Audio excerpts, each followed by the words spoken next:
आसतु आज आम डालिया चारा लगाइबा। पोटिंग सॉइल बाबदक आम नवा normal garden soil, leaf compost, गोबर खत, तुष,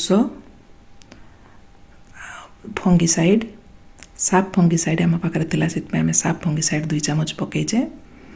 2टा कुंडरे गछ लगाइबा आम माटी को प्रस्तुत करुचे, से 2 चामच आम से पकईले डीएपी। गछ गुड़िक शीघ्र बड़ हम जेहेतु समय पड़े गला। समस्त जिनस पकई सारापर आम माटी को भल भाव में गुड़ेदबा। गुड़े दे सारापर आम या कुंड रेडी करवा। कुंडरे तले किछि गुड़ी पकईदबा जमीती कि माटी द्वारा कणा गुड़िक ब्लकेज हेब ना, पानी भल भाव में बाहर को पलाई जीवो, ड्रेनेज हो। तापर आम जो प्रस्तुत करुचे माटी को तापर देदबा, किंतु आम संपूर्ण कभर करके कुंडरे माटी दबा ना। आमर जेहेतु चारा गुड़िक छोट छोट होती से आम कुंडरे अधा माटी देचु।